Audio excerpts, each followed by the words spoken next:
Então, boas-vindas a todos. Certo, essa chamada está sendo gravada, eu tô consciente.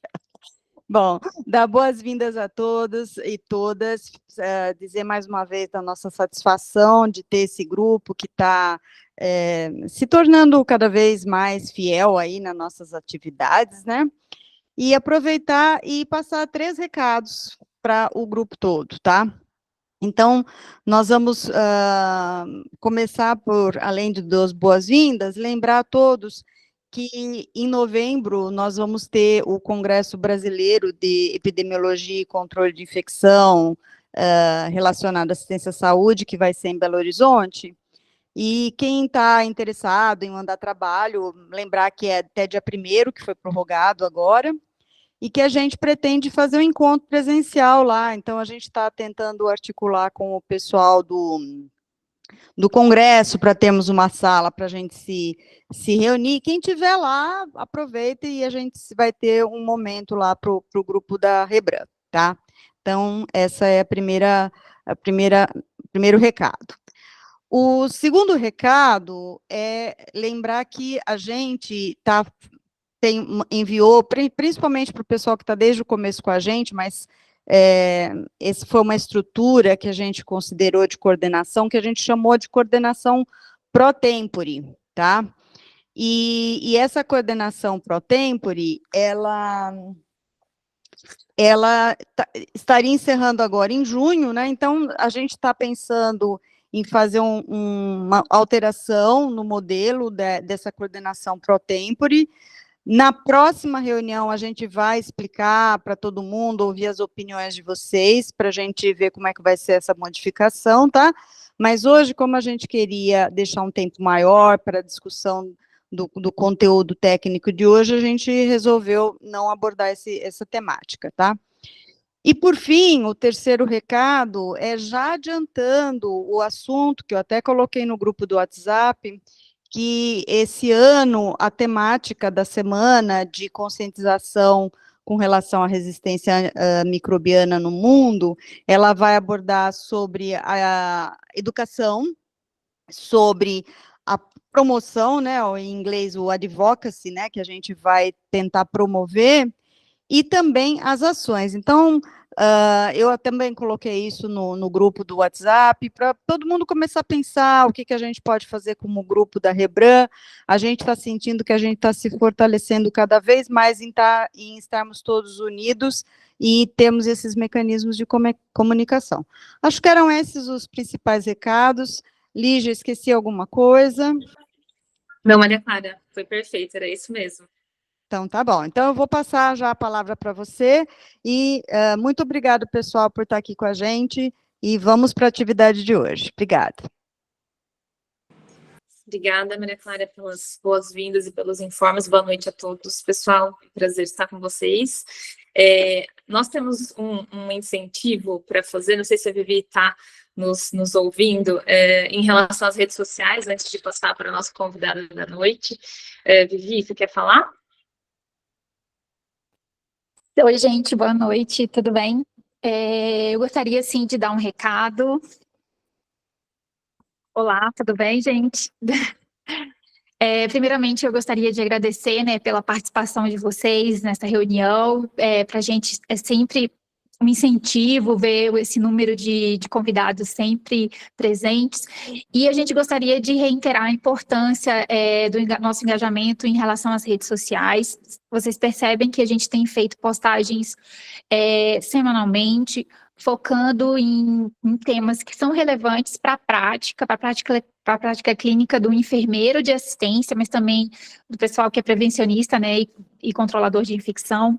Então, a gente gostaria de maior interação, e a gente gostaria depois de ouvir vocês em relação às suas demandas, o que é que para vocês seria relevante em relação a novas postagens, para vocês, o que seria mais legal. A semana passada a gente meio que viralizou, né, em relação as postagens que a gente fez com a trend do momento, que era o Divertidamente, né, o Inside Out, e a gente percebeu que engajou muitas contas, engajou novos colaboradores, né, novas pessoas para fortalecer a nossa rede. E a gente gostaria de ouvir de vocês, então, os assuntos que vocês gostariam que nós abordássemos nas próximas postagens, e reiterar que cada vez que a gente posta, o engajamento de vocês curtindo ou comentando faz com que a Rebran fique cada vez mais conhecida nesse mundo virtual, né? Então, muito obrigada pela participação de vocês e aguardem. Agora o nosso foco vai ser estruturar a semana de enfrentamento à resistência antimicrobiana. Em breve a gente vai ter novas ações, né, que a gente já está programando para o mês de novembro, então a gente espera contar muito com a participação de vocês. Obrigada. Obrigada, Vivi.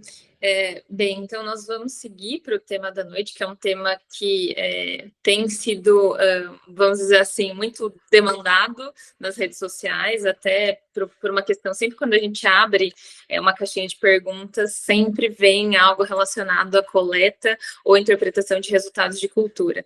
Então, muito alinhado, né, às necessidades, né, dos membros da rede, as necessidades de vocês, aquilo que vocês querem saber, as dúvidas da rotina diária, nós pensamos nesse tema, coleta e interpretação de resultados de cultura, e para falar sobre esse tema, eu quero convidar a Renata Fagnani. A Renata é graduada em enfermagem pela Universidade Estadual de Campinas, é mestre e doutora em clínica médica na área de ciências básicas, também pela Universidade de Campinas, tem especialização em estomaterapia, como enfermeira da Comissão de Controle de Infecção Hospitalar do Hospital das Clínicas da Unicamp. Renata, quero, em nome da Rebran, te agradecer por ter aceito o convite. É um super prazer ter você conosco aqui, e passo a palavra para você. Bom, boa noite a todos. Todos me ouvem? Está um pouco baixo o áudio. Opa, deixa eu ver se eu consigo aumentar aqui. Eu estou no meu máximo. Vocês me ouvem? Está muito baixo? Está baixo, deu uma melhorada na hora que se aproximou. Melhor agora? Melhor agora. Não sei se está melhor para todo mundo, pelo menos para mim está melhor. Vocês podem confirmar, pessoal? Dá para ouvir? Dá para ouvir. Então, eu vou ficar de boa segurando o microfone aqui, que por mim tudo bem. Gente, eu agradeço muito o convite, estou muito feliz porque eu estou vendo algumas pessoas muito queridas, que eu não via há muito tempo. Adriana, estou vendo você, até que enfim a gente está se vendo um pouco. Estou vendo que a Mariana Mesados está na reunião, minha super parceira, então fico super feliz. Eu espero que a aula de hoje não tenha uma resposta, né? Como vocês já devem imaginar. Mas, enfim, eu espero levar algum norte para vocês com relação à coleta e à interpretação de resultados. E me coloco à disposição para quem quiser conversar mais sobre o tema, se eu puder ajudar, eu estarei sempre à disposição. Então, eu vou passar a minha aula agora para vocês. Vamos ver se vai dar tudo certinho.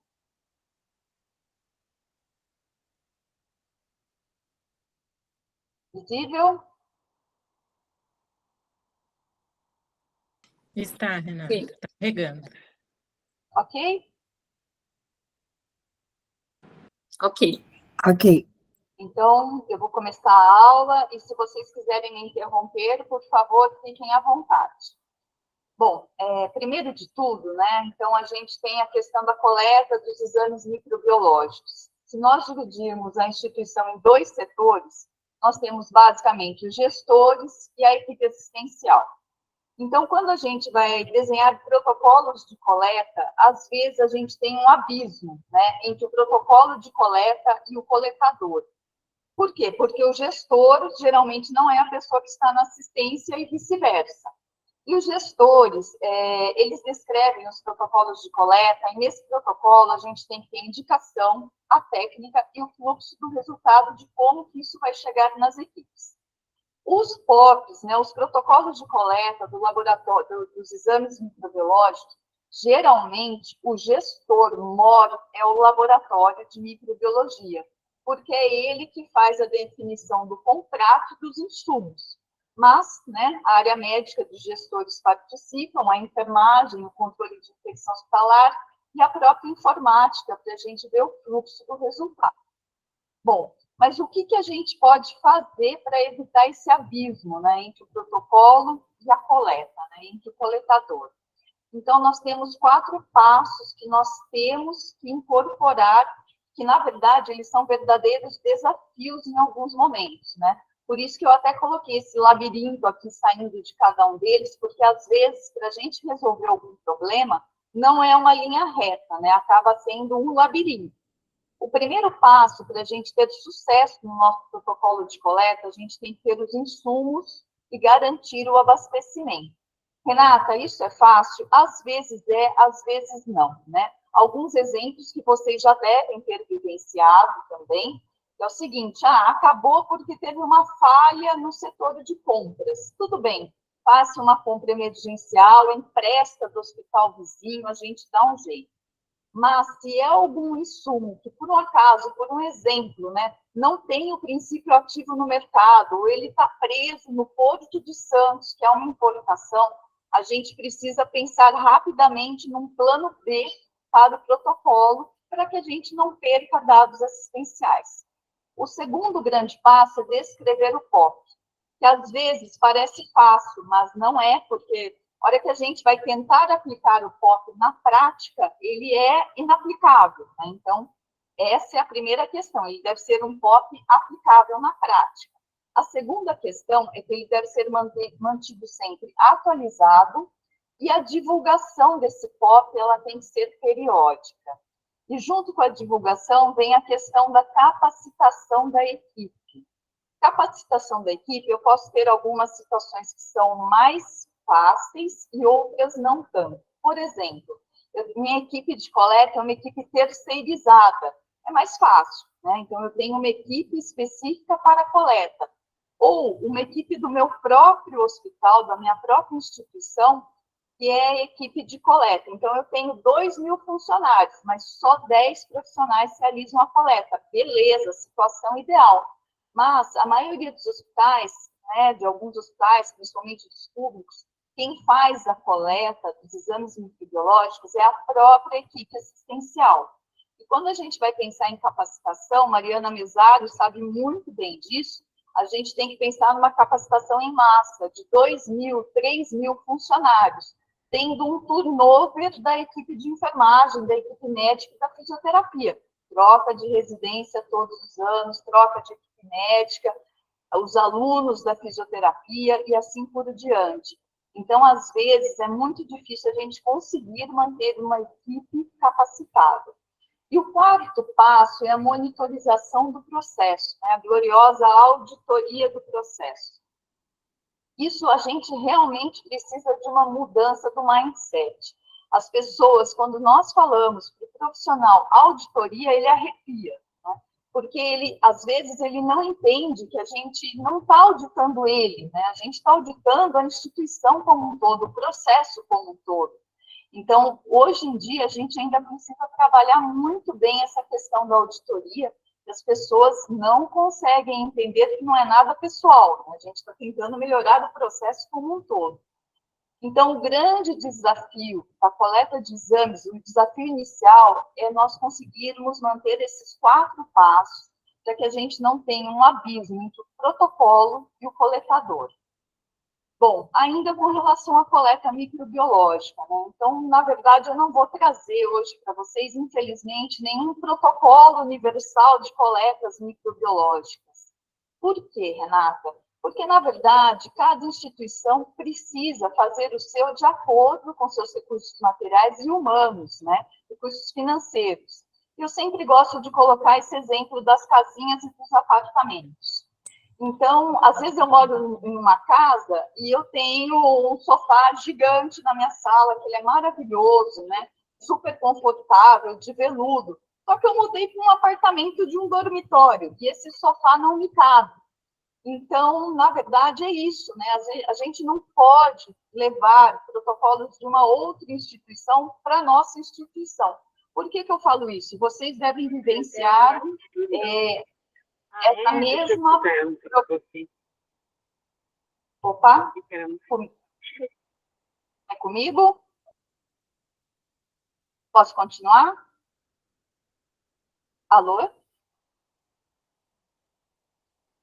Pode, Renata, eu acho que foi só o áudio que mesclou, tá? Mas pode continuar, por favor. Obrigada. Nada. Bom, então essa questão, né? A gente tem profissionais em todas as instituições que trabalham em vários serviços. E, às vezes, acontece um enxertil de técnicas de outros serviços na nossa instituição. E isso dá um problema danado, né? Porque, às vezes, o insumo dos laboratórios são diferentes e a técnica vai dar problema. Então, por isso que a gente sempre tem que garantir que a nossa equipe assistencial siga os protocolos da nossa instituição. Bom, ainda com relação à coleta microbiológica, a gente tem que sempre pensar qual que é o objetivo dessa coleta microbiológica. Basicamente, nós temos dois objetivos. A gente pode ter um objetivo clínico ou um objetivo epidemiológico. No rastreio clínico, geralmente eu estou procurando algum foco infeccioso, estou procurando algum agente de uma infecção que precisa ser tratada. Mas, no rastreio clínico também, eu posso estar rastreando uma colonização. Por exemplo, eu tenho um paciente que vai fazer uma cirurgia de grande porte e eu preciso ver se ele não é colonizado por uma bactéria multiresistente, por exemplo, um Staphylococcus aureus resistente à oxacilina. E eu preciso descolonizar este paciente antes dele ir para a cirurgia. Então, isso é um rastreio clínico, né? Apesar de ser de colonização, eu estou pensando na clínica. Ou se não é um rastreio epidemiológico, eu estou buscando um agente epidemiologicamente importante que eu preciso fazer algum tipo de coorte no hospital, né? Alguma bactéria multiresistente ou algum agente transmissível que eu precise realizar coorte e precauções especiais.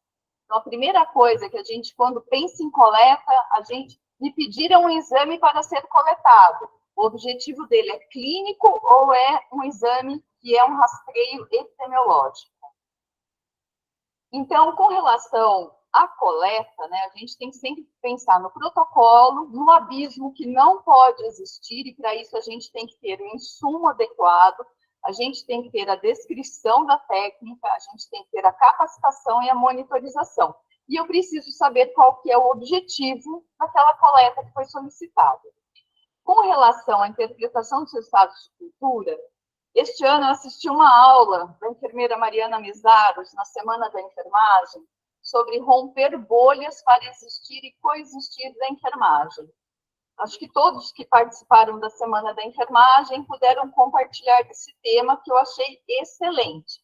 Para mim, como enfermeira de CCIH, foi um tapa com luva de pelica, porque a gente vive muito no nosso mundinho da enfermagem, no nosso mundinho da CCIH, e a gente acaba não interagindo nem com os outros colegas da enfermagem. O máximo que a gente interage é com a estomaterapia e com o grupo de catéteres. E a gente está perdendo essa riqueza da interação.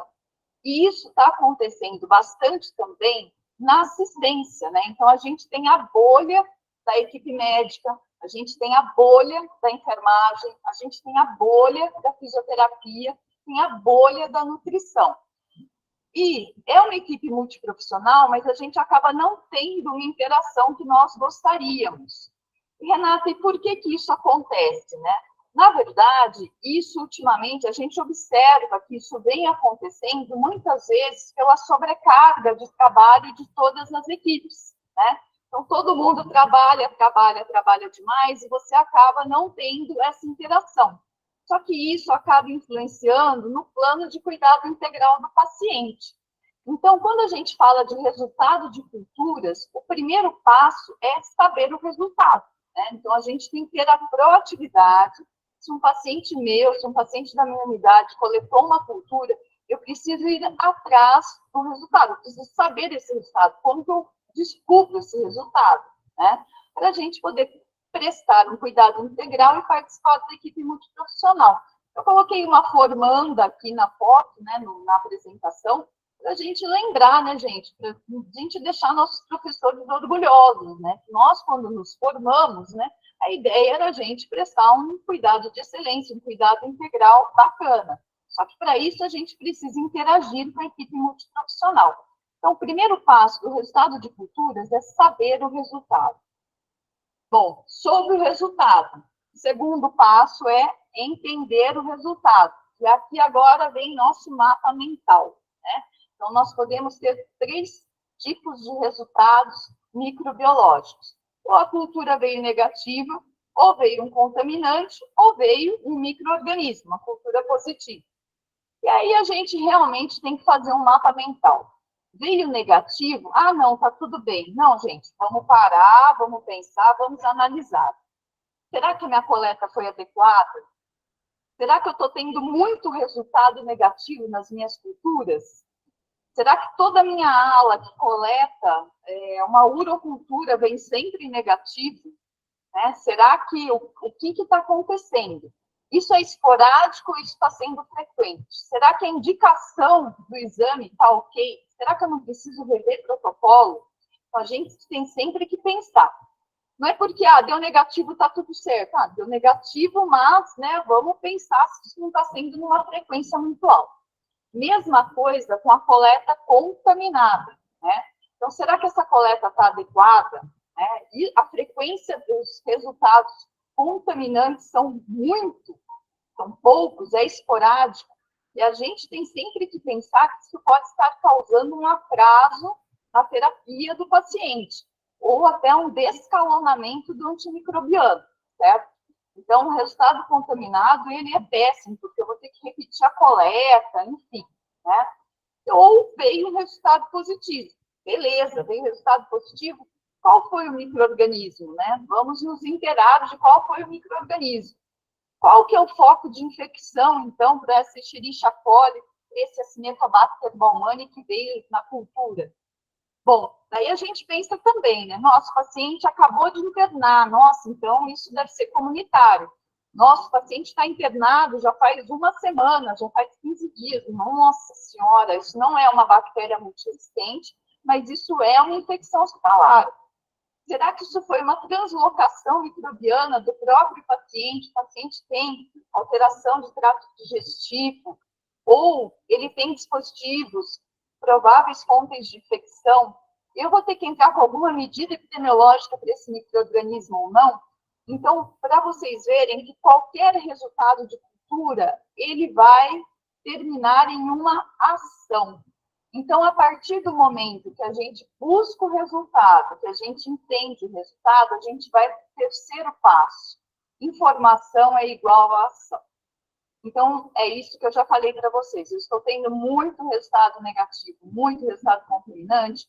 Essa é a minha primeira auditoria de processo, né? Então, eu preciso ver os dados. Essa curva ela é alta, essa curva ela é baixa, essa curva está focada em uma unidade, essa curva está no meu hospital como um todo. Eu preciso rever protocolos de coleta, eu preciso reescrever técnico, eu preciso recapacitar a equipe. Então, isso é um dado que, na verdade, a gente acaba passando meio batido. E mesmo quem está na assistência, quando busca o resultado, ele consegue fazer um painel da sua unidade para saber se ele está indo bem ou se ele está indo mal, ok? Bom, ou não, vem um resultado de cultura, mas é um resultado de cultura positivo de um micro-organismo não epidemiologicamente significante. Então está tudo bem. Não é nada significante, não é uma KPC, não é uma NDM, não é nada, não é uma micobactéria estar, eu não preciso ir atrás de nada, está tudo certo. Também não, gente. Qualquer resultado microbiológico, nós precisamos analisar, né? Então, é sempre, informação é igual a ação. Mesmo micro-organismos ambientais, sejam comensais, né? Por exemplo, Microsporidium infestis, é uma coisa super comum. O que está acontecendo, né? Aconteceu em paciente imunossuprimido, eu preciso rever qual a água que esse paciente está ingerindo, ok? Então, eu preciso ver a água, alguém está levando o suco externo desse paciente, da onde veio esse microsporídeo? Mesma coisa com o Campylobacter. Um paciente apresentou diarreia, coletou exame, veio Campylobacter. É um paciente que acabou de chegar, beleza, você vai conversar com ele, ele come leite sem estar pasteurizado, beleza. Não, é um paciente que está na unidade de transplante de medula óssea há 30 dias. Putz, eu preciso ver como que ele foi ganhar um Campylobacter internado na unidade de transplante de medula. Ou foi um paciente que a microbiota apenas aflorou. Então, tudo isso a gente tem que sentar e analisar junto com a equipe assistencial, mas toda vez que aparece alguma coisa um pouco diferente, a equipe assistencial já também tem que ligar um alerta de tipo, opa, o que será isso? Né? Os fungos filamentosos entram nesse mesmo pacote e sempre, mesmo que não seja um micro-organismo epidemiologicamente importante, eu preciso ver se a gente não está tendo muita infecção hospitalar, né? A gente sempre que dá aula para as equipes, a gente tenta ensiná-las que elas não precisam esperar o relatório mensal da CCIH, né? Então, se elas estão coletando exames microbiológicos, isso está vindo positivo, o paciente está com antibiótico de amplo espectro, dispositivos invasivos, será que eu não preciso rever os bundles de prevenção? Então, eu tenho uma UTI que tem 30 leitos, 10 pacientes estão com Acinetobacter baumannii em secreção traqueal, quantitativo PASE. Será que a gente não precisa rever os bundles de prevenção, ver todas as medidas de prevenção? Então, isso é esse start que a gente precisa mudar, né? Fazer sempre o nosso mapa mental do que está acontecendo na nossa unidade. E os contaminantes também, né? E aqui eu vou falar uma coisa para vocês, gente. É fácil, né? Fácil entre aspas, mas pelo menos, né? Na questão dos micro-organismos ambientais, das infecções hospitalares, a gente tem as medidas, né? Já descritas. Mas quando acontecem surtos e pseudosurtos com micro-organismos não convencionais, a gente fica mais ou menos assim, sem saber mais ou menos por onde ir, né? E aí a gente começa a fazer uma investigação em massa em vários setores do hospital. Às vezes a gente acha o culpado e às vezes não, que é um pouco frustrante. Mas sempre que vem, mesmo que seja contaminantes, micro-organismos não convencionais, a gente tem que analisar. Bom, e agora indo para o resultado de cultura dos micro-organismos epidemiologicamente importantes, né? Sempre aqui pensando, informação é igual a ação. Primeiro de tudo, eu sempre preciso ver se sair um micro-organismo epidemiologicamente importante. Para tudo, preciso ver se eu preciso instituir as precauções especiais. E aqui fica a dica de uma coisa que é um pouco frequente aqui, deve ser em vários serviços, né? Que a gente passa nas unidades, fala, Renata, coloquei um paciente lá, está em precaução. Fala, mas que paciente? E aí você vai ver, é um Staphyloepidermidis, né? Resistente à oxacilina. Aí você fala, não, tira a precaução. Só que nessa já aconteceu mudança de lei, corte de paciente, ou então, né, Staphylo aureus sensível à oxa. Então, aqui eu acho bem bacana que fique disponibilizado para as equipes, ou né, nos POPs, em algum local, na sua instituição, quais são os micro-organismos que você coloca em determinadas precauções, para que não ocorram mudanças desnecessárias na instituição, né, nem gasto desnecessário de EPIs. Bom, e a gente tem a questão das gotículas e dos aerossóis, né? Então, quando vem uma micobactéria, tuberculose de escarro, né, um dado positivo, a gente sempre precisa ir atrás de equipes ou pacientes expostos, né? Então, sempre informação é igual a ação, sem se descabelar, né? Vamos seguir os protocolos. E quando a gente fala especificamente de bactérias multiresistentes, a situação é bem essas carinhas mesmo, né? Então, a primeira de tudo, ai meu Deus, veio mais uma bactéria multiresistente, né? Então, né, a gente precisa parar dessa postura da hiena, né? De ó dia, ó vida, ó azar. Né? Não, gente, não, vamos lá, né? Vamos com calma, cumprir o protocolo, né? Então, a hiena pensa, ah, meu Deus, né, vou ter que fazer mudança de leito, lá vem mais exames, lá vem a CCIH com a auditoria, vou ter que colocar todo mundo em precaução de contato, né? E a carinha do meio, né, é óbvio, né, que é a CCIH, né? Lá vamos nós, né? Mas, na verdade, o que a gente fica, né, não é bravo, né? Mas a gente fica, assim, receoso, né? São essas questões, né? Tipo, que a gente escuta às vezes. Paciente até ontem não era precaução, né? E hoje ele vira precaução de contato. Ele fala, CCH, mas agora que eu abracei e beijei o paciente, a resposta é, mas você não lavou a mão? Porque é para lavar nas precauções padrão. Seguir os 5 momentos, limpar e desinfetar a superfície para todos os pacientes, né? Então, né, sempre assim, né, gente? Vamos lá, né? Precaução de bactéria multiresistente, a gente tem que lembrar que é um controle de danos, né? Precaução de contato. Porque o que segura mesmo a transmissão dos micro-organismos no ambiente hospitalar são as precauções padrão. Bom, enfim, aí veio a bactéria multiresistente e eu preciso pensar, né? Isso foi uma amostra clínica ou foi uma amostra epidemiológica, né? Um swab de vigilância, por exemplo. Beleza. Segundo pensamento, meu Deus, vamos lá, tempo de internação. Esse paciente está internado há 3 dias, esse paciente está internado há 1 mês, esse paciente acabou de chegar. Será que essa bactéria ela é hospitalar? Será que ela veio de outro serviço? Será que ela veio da comunidade? Meus casos novos de bactéria multiresistente, eles são muito frequentes ou eles são esporádicos, né? A gente precisa estimular as equipes assistenciais a terem essa visão. Então, eu tenho um caso de bactéria multiresistente a cada 3 semanas. Ok, né? Não, eu tenho 10 casos de bactéria multiresistente por semana. Né? Então, a gente está com problema. Né? Então, nossa equipe assistencial precisa ter esse olhar. E o prescritor do antimicrobiano, ele vai ter que pensar no escalonamento ou na alteração da classe do antimicrobiano.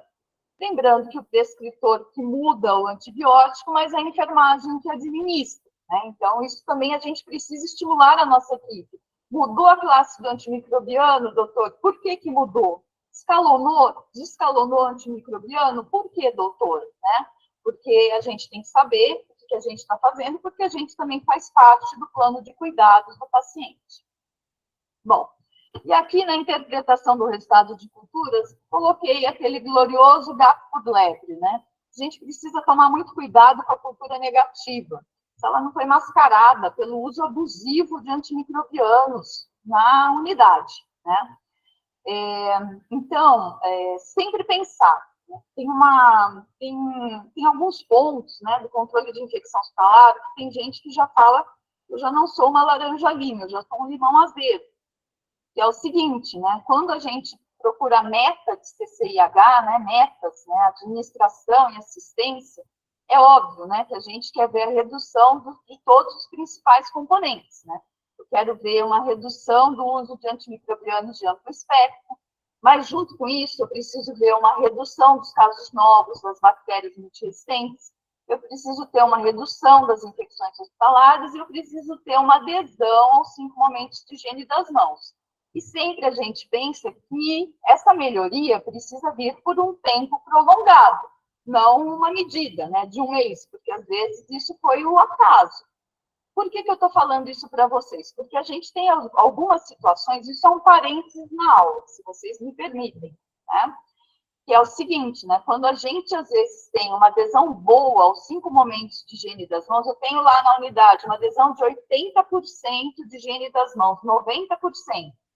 Mas eu estou tendo um amplo uso de antimicrobianos de amplo espectro, toda a minha unidade está com poli, vanco, anfotericina, enfim, né? Estou tendo muitos casos novos de colonização, estou tendo uma taxa alta de infecção hospitalar. Gente, será que essa adesão aos 5 momentos de higiene das mãos ela é real ou ela é um autódromo, né? E isso vale para todos os itens, né? Às vezes eu estou tendo uma baixa de infecção hospitalar, mas será que é uma baixa mesmo? Ou será que eu não estou tendo tanto antimicrobiano na minha unidade que eu não estou conseguindo identificar direito as infecções hospitalares? Então, a gente sempre tem que pensar em todas as vertentes da meta da CCIH e não em uma única. E o resultado da cultura negativa, às vezes, pode estar mascarado. A gente precisa prestar atenção nisso também. Bom, trouxe alguns dados de literatura. Na verdade, eu trouxe um único estudo para vocês, tá? 2, só para mostrar para vocês que quando a gente coloca, né, pseudossurto, né, busca de literatura 5 anos, só aqui a gente já, numa única base de dados, a gente já tem 40 resultados. Então, isso não é incomum, né, fora os que tem que não são nem publicados. Outra questão, né, um outro exemplo de pseudossurto é esse relatado pelo Hospital Moinhos de Vento, né, de penibacilos em luvas. Nós também já tivemos aqui no nosso hospital um bem parecido com esse, para vocês verem que eles tiveram um surto em larga escala, e era um pseudosurto, e eles com certeza tiveram que causar alguma alteração técnica no protocolo de coleta. Bom, e agora indo para um artigo que eu achei muito interessante, é uma revisão sistemática do John Hopkins, né, equipe do John Hopkins, sobre a questão de otimizar a utilização de hemoculturas em hospitais. Né? E eles trouxeram um dado bem interessante. Eles fizeram uma revisão sistemática, não sei se foi sistemática, mas eles fizeram uma revisão e eles trouxeram que 90% das hemoculturas coletadas são negativas.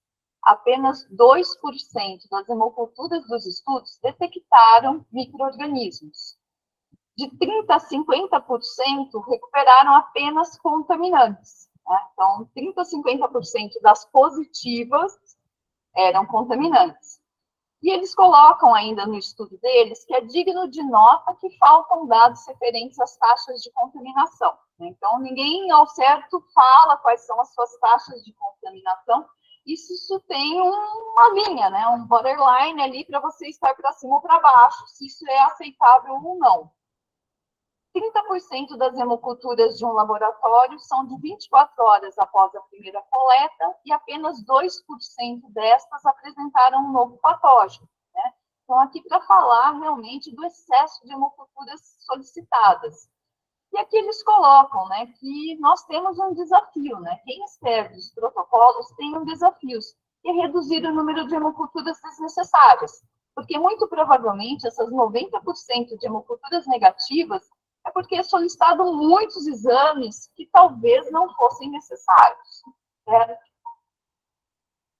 Gente, era isso que eu tinha para trazer para vocês. Né? Infelizmente, não tem uma receita de bolo sobre coleta de hemocultura e interpretação de resultados, mas eu me coloco à disposição, se eu puder colaborar com os questionamentos. Ai, que ótimo, Renata. Muito obrigada. Você me ouve? Todos me ouvem? Sim? Ai, foi excelente a sua aula, viu, Renata? Conseguiu resumir, né, muito das nossas angústias na sua fala. Foi muito interessante você dizer que a coleta de cultura ela é um processo, né? Eu preciso enxergar isso enquanto um processo que eu preciso de materiais, os insumos adequados, capacitação da equipe, a escrita do POP, a capacitação da equipe e o monitoramento, né? Se a gente falha em algum desses itens, certamente teremos problema.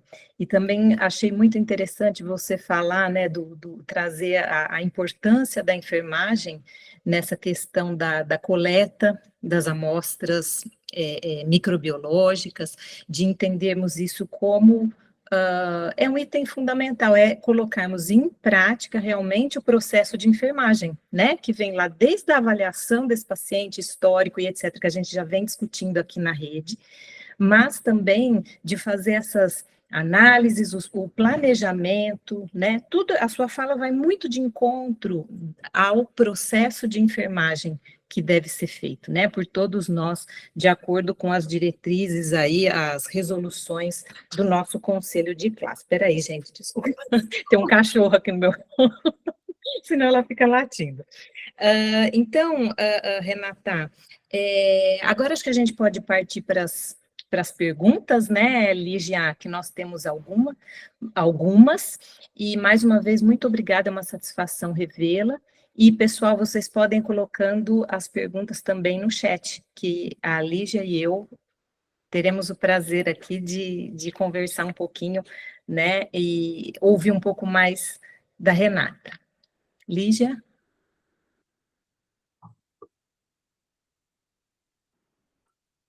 Não te ouvimos, Lígia.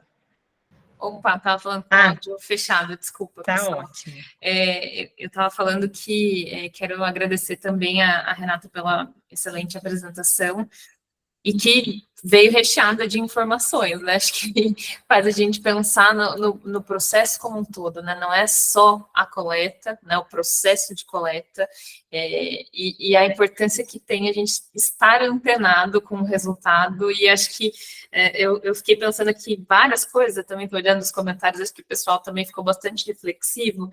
E eu queria saber a tua opinião, Renata, em relação a como a gente sensibiliza o enfermeiro assistencial em relação ao papel dele relacionado ao resultado das culturas. Porque, em geral, eu acho que talvez algum de vocês tenham a mesma experiência que eu, o enfermeiro nem sempre, o enfermeiro assistencial, não de controle de infecção, o enfermeiro assistencial nem sempre dá muita importância para o resultado de cultura, até porque não vamos dizer assim, unânime ele entender que aquilo é papel dele, e que ele tem uma importância gigantesca, né? Você trouxe essa questão, informação é igual a ação, então se receber o resultado de cultura, você precisa fazer alguma coisa com esse resultado, desde interpretar adequadamente, desde ser um facilitador em relação a comunicar isso para a equipe multidisciplinar, no sentido de conduzir um processo de tomada de decisão. E aí, na tua opinião, como é que a gente sensibiliza esse enfermeiro da ponta em relação a esse aspecto que também está conectado com o papel dele? Lígia, é aquela pergunta de $1 milhão, né? Porque a gente vê, né, por isso que eu até coloquei isso na aula, porque isso é uma coisa que a mim incomoda muito, né? Você chega na unidade, coletou cultura, o paciente coletou cultura, coletou, e aí? Não sei, né? Tipo, não, gente, não precisa. Eu acho que isso é um resgate, na verdade, que nós vamos ter que fazer da história do rompimento de bolhas, sabe? Porque realmente é isso, né? Cada um trabalha muito na sua bolha, e o que a gente vê, e até a enfermagem, né? O enfermeiro está na bolha dele, o técnico está na bolha dele, não é mais uma equipe, cada um fazendo seu servicinho ali, parado, e não tem um relacionamento. Eu acho que as visitas multiprofissionais, a gente precisa estimular nossos enfermeiros a participar de visitas multiprofissionais. Eu sei que a assistência anda com uma sobrecarga de trabalho muito alta, todos nós, né, gestores também, mas a gente precisaria estimular, pelo menos, e esse enfermeiro que participar da visita multiprofissional, seja ele um gestor ou não, pode ser um supervisor também, ele se comprometer a fazer o repasse das informações clínicas para a sua equipe assistencial. Uma coisa que eu vivenciei aqui quando eu entrei, logo que eu fui enfermeira assistencial, a minha supervisora, ela passava beira-leito comigo no final do plantão, e eu precisava passar todos os pacientes para ela, sem nenhum papel na mão, certo? Ela ia com os papéis para ver se eu sabia o que estava acontecendo com os pacientes da unidade. Então, eu acho que um pouco é resgatar.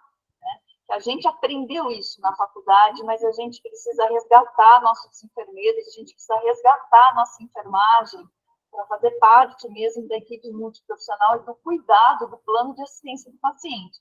E o resultado microbiológico, ele faz parte, assim como o hemograma, assim como todos os outros exames. O enfermeiro precisa se apoderar das informações. É dele também, né? Então, ele também precisa ter esse empoderamento de saber os resultados do exame e de ir atrás disso. Perfeito, é um grande resgate, acho que temos que puxar isso no dia a dia, né, nos hospitais, né? A gente não pode estacionar, né, a gente tem que progredir nesse sentido, e o enfermeiro consegue fazer isso muito bem, né, então não dá para deixar essa informação e esse processo para trás, né. Gri? Não, sem dúvida isso, né, acho que a gente aprende muito sozinho, né, nas faculdades. Então, como a gente aprende sozinho, no que eu digo, cada categoria, no seu quadradinho, né? Enfermagem, medicina e etc. Aí depois a gente coloca essas pessoas todas para trabalharem juntas, dentro de um hospital, então é tudo novo. Imagina, ele vai replicar o modelo que ele aprendeu na faculdade, que era junto com os grupinhos da mesma categoria deles. Então a gente acho que explora pouco, né, nas universidades. Eu acho que isso está mudando, claro, né, mas assim, essas interações, essa aprendizagem mais interprofissional, né, talvez futuramente a gente tenha uma melhoria nesse aspecto aí, né. Renata, a gente tem uma pergunta aqui da Vanessa. Opa, cadê? Vanessa, desculpa se eu pronunciar errado, tá? Vanessa Baumer. Ela pergunta se você sugere alguma metodologia de auditoria para diminuir a contaminação de hemoculturas. Tem. Na verdade, precisa ter um vínculo com o laboratório de microbiologia, ok? Porque as contaminantes contaminadas caem num vácuo, né? Isso cai numa planilha e não é divulgado e fica lá, e a hora que a gente vai ver, nós estamos com 40%, 50% de contaminação em hemocultura. Então, a primeira auditoria ela tem que ser feita junto com o laboratório de microbiologia, né? Então, os pacientes contaminantes têm micro-organismos contaminantes, eles precisam ser planilhados também.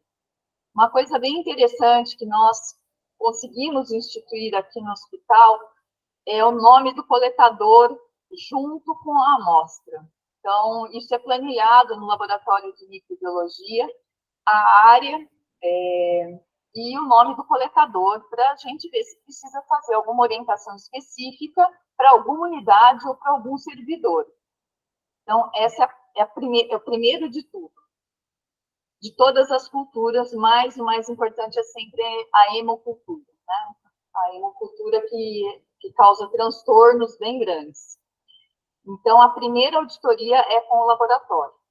Terminou a auditoria com o laboratório, gente, é insano, mas precisa rever a técnica, tá? Precisa rever o POP descrito. O gestor precisa ir lá rever o POP descrito. Eles me perguntaram o que eu estava fazendo hoje à tarde. Eu vou responder para vocês que eu estava revendo o POP de hemoculturas. Acredite se quiser, enfermeira Mariana Mesados, tá?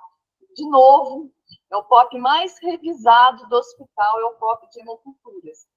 E olha, tinha lá 4, tá? Grupo de catéteres, CCIH, educação continuada, revendo hemocultura. Olhamos o POP de coleta de catéter, encontramos um erro grosseiro, ok? Então, e a gente está tendo alguns problemas aqui no hospital, por isso que a gente está revendo o POP de hemocultura, por conta de contaminantes. Então, a gente tem alguns passos, né? Primeiro de tudo, levantamento do laboratório de microbiologia, área específica, profissional específico. Segundo, está geral no hospital, revisão de POP. Pode escrever o POP porque alguma coisa está acontecendo. Os 2 primeiros passos são esses. É muito difícil a gente fazer auditoria observacional da técnica, né? Porque o momento da hemocultura, né? Opa, peraí, me chama que eu preciso ir lá assistir. É difícil, tá? Mas, se for necessário, se não conseguir corrigir o processo, precisa ser feito auditoria observacional para ver o que está acontecendo. Minha sugestão. Perfeito. Vanessa, não sei se a Vanessa levantou a mão, se gostaria de trazer algum questionamento, Vanessa? Sim, eu tenho uma dúvida. Eu sou consultora técnica de controle de infecção hospitalar, então eu passo em muitos hospitais dando essa consultoria para os enfermeiros que caem de paraquedas na CCH. Então, eles me procuram para ter esse auxílio, para ter essa orientação de como desenvolver os protocolos e tudo. E aí me veio uma dúvida, na verdade, um questionamento que eu sempre me fazia. É essencial a coleta de culturas sempre na troca de antibióticos? Por exemplo, o paciente internou com uma pneumonia comunitária, ok, deprimiu, foi entubado, tudo certo, saiu fazendo ceftriaxona, mudou para o neropenem. Aí, beleza, a gente vai coletar um aspirado traqueal, um exemplo, porque foco pulmonar, ok. Só que aí, no meio do tratamento, se viu a necessidade de... Ele piorou e tal, e o infectologista ali, juntamente com a equipe médica, decidiram ampliar essa cobertura. Coleta nova hemocultura Sempre que trocar um antibiótico, a gente sempre vai orientar a coleta de uma nova cultura, hemocultura, aspirado traqueal, urocultura, assim, enfim, o foco que tiver investigativo. Vanessa, na verdade, né, então é isso, né, o protocolo ele é multiprofissional, né, CTH faz parte desse protocolo, mas a gente precisa ter um grupo de gestores para poder descrever as indicações do momento da coleta, de todas elas, tá? Então, geralmente, como eu comentei com você, o coordenador desse protocolo de coleta, geralmente é o laboratório de microbiologia. Nós, da CCH, enfermagem, equipe médica, algum gestor, intensivista, alguém vai entrar junto para falar qual que é a indicação adequada e qual é o momento certo de se coletar. Cada instituição desenha o seu modelo, tá? Então, isso que você está me falando, né, da troca do antimicrobiano, se eu preciso coletar uma hemocultura, depende de como a instituição vai desenhar o seu protocolo de coleta. Isso não não tem uma receita fechada de como fazer, porque precisa ver a clínica do paciente, né? Não é só a troca do antimicrobiano. Às vezes, a troca do antimicrobiano está associada a uma piora clínica. E aí, a piora clínica, dependendo do protocolo, talvez requeira uma nova coleta de hemocultura. Agora, se a troca do antimicrobiano for por conta de um descalonamento, o paciente não tem mais, tem uma melhora na parte laboratorial, de hemograma, tem uma melhora na defervescência, aí talvez não precise coletar cultura, mesmo com troca de antimicrobiano. Então, não é só a troca do antimicrobiano que vai indicar se precisa ou não de uma coleta. É todo o quadro clínico do paciente e o protocolo institucional, né? Porque, por exemplo, vou citar um dos protocolos, por exemplo, quando a gente tem infecção fúngica, né? Paciente com candidemia.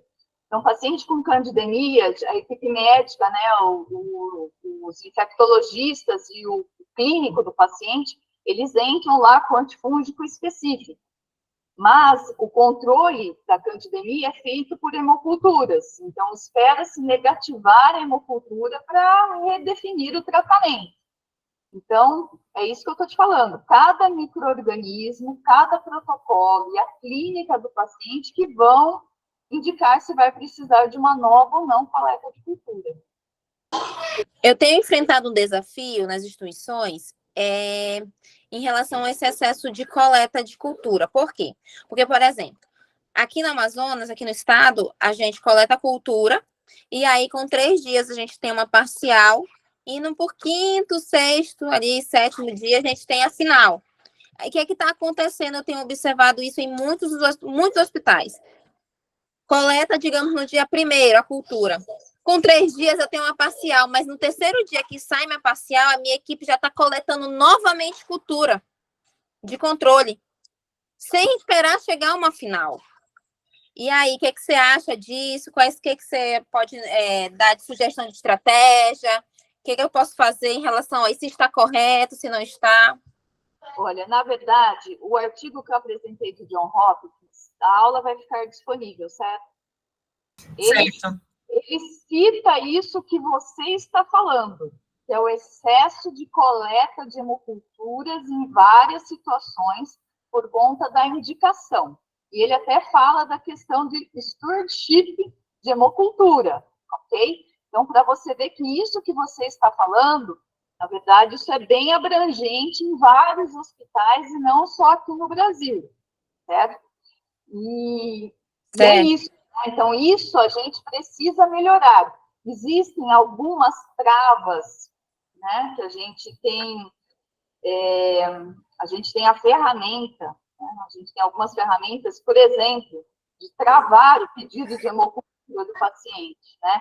Só que isso precisa ser feito em acordo com a administração do hospital, porque senão vai chover reclamação da equipe médica.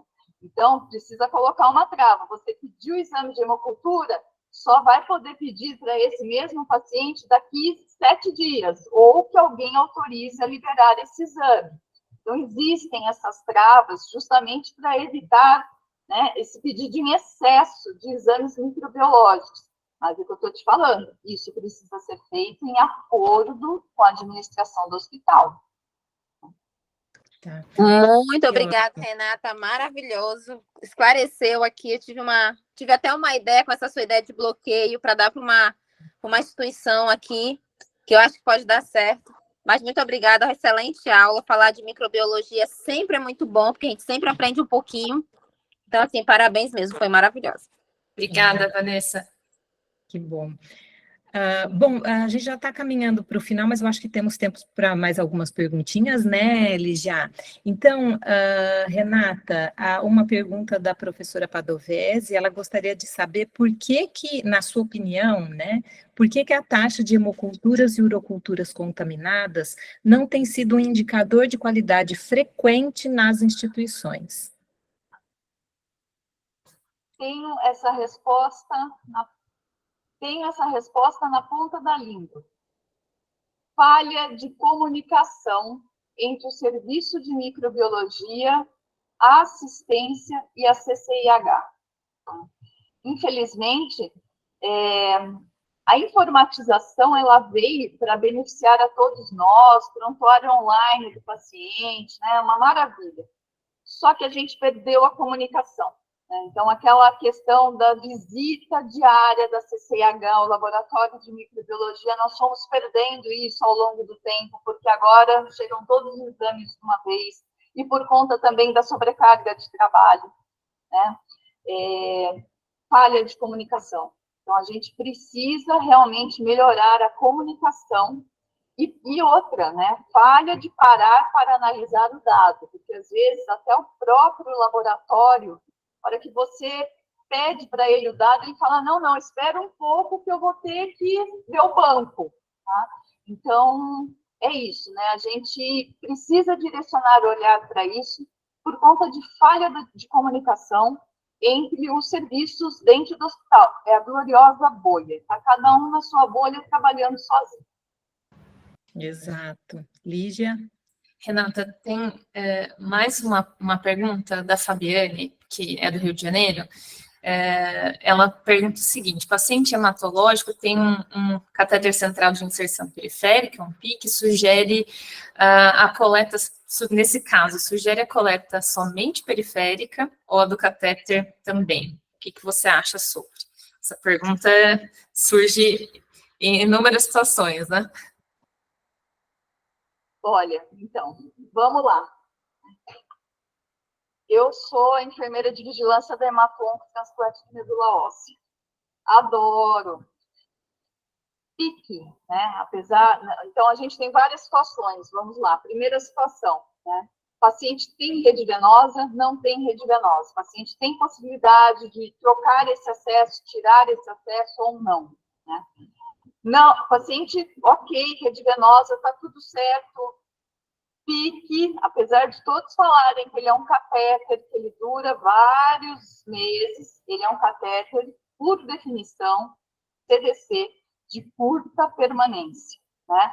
Então, catéter de longa permanência são os catéteres tunelizados, os catéteres totalmente implantáveis.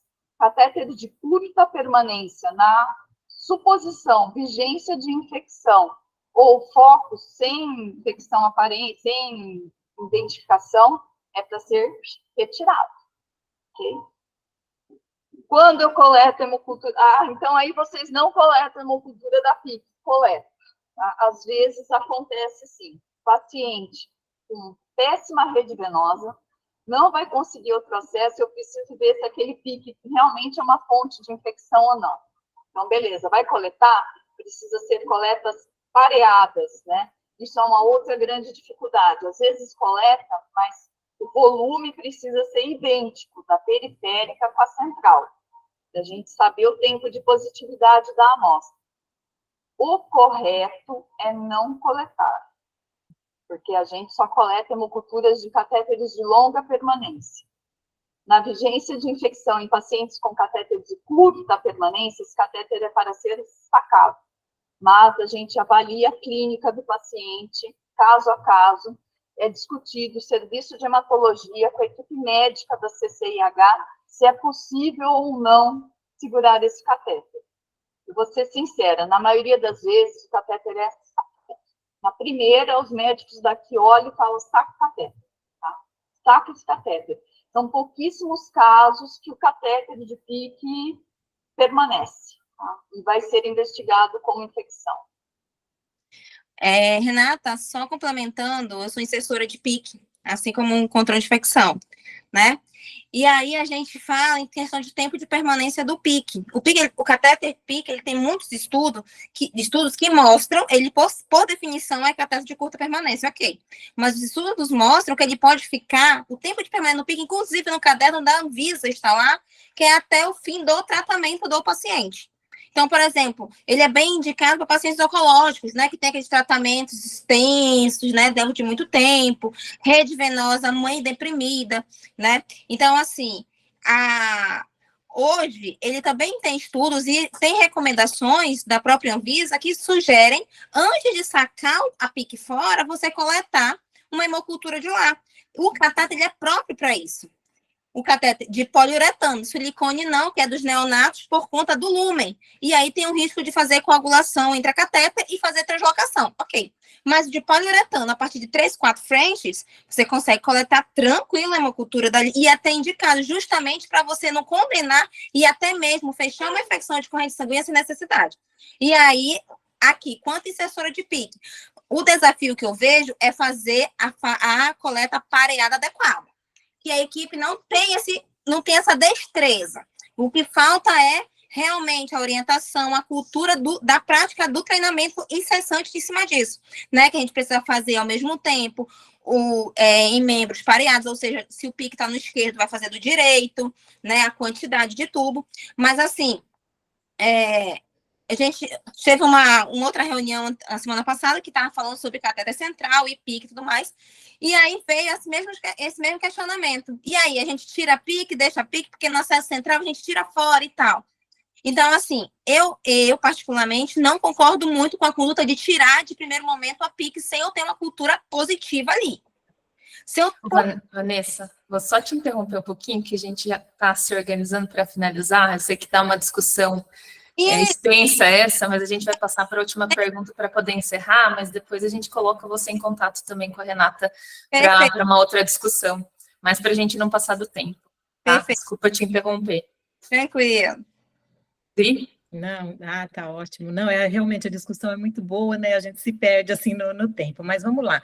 Renata, uma outra pergunta aqui da Padovese também é que na atenção primária, pronto-socorro, e eu acho que eu até coloco o paciente ambulatorial, né?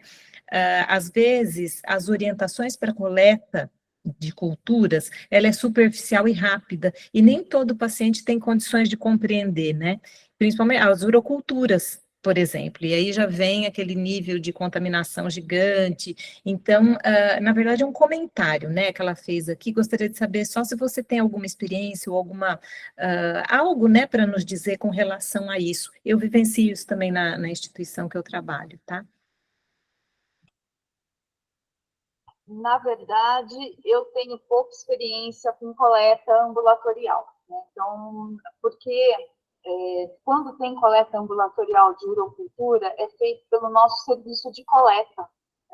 Então, como eu não sou da assistente da rede básica, que o paciente faz a sua própria coleta, ou que ele traz a coleta de casa, eu não tenho um dado sobre isso, porque quando é feita a coleta mesmo dos pacientes ambulatoriais aqui do hospital, é o nosso serviço de coleta que faz, que tem um prédio específico para a coleta do ambulatorial, não é o próprio paciente. Tá, não, tá ótimo, mas eu acho que vai muito de encontro com o que você já falou, né, que é a questão de orientação da equipe, e no caso de paciente, ter uma linguagem mais apropriada para que eles consigam realmente compreender. Obrigada, viu, Renata? Lígia, acho que encerramento já, né? Acho que, Renata, você percebeu, né? Todos nós ficaríamos aqui discutindo horas e horas e horas. Acho que esse é um assunto que traz muitos questionamentos, muitos insights, muitas dúvidas cotidianas, né, Adriana? Mas pelo adiantado da hora, a gente vai precisar encerrar. Então, tem algumas outras perguntas aqui que foram feitas no chat. A gente pode endereçar, né, Dri, para a Renata essas perguntas. Renata, tem o pessoal pedindo seu contato também, para poder discutir em outro momento, e aí, se você nos autorizar, depois a gente envia esse contato. E queríamos agradecer mais uma vez a todos os presentes, todas as contribuições. Vanessa, terão outras oportunidades para poder discutir, né? Não se aflija, tá? E quero agradecer em especial a você, Renata, por ter cedido seu tempo e por ter trazido, assim, de forma tão brilhante esses insights e esse conteúdo tão rico para nós. Eu que agradeço vocês de terem feito o convite, foi um prazer para mim. Eu agradeço a todos vocês de terem disponibilizado um tempinho para assistir a minha aula hoje. Fico muito feliz que tenha tido uma boa repercussão. Muito obrigada, viu?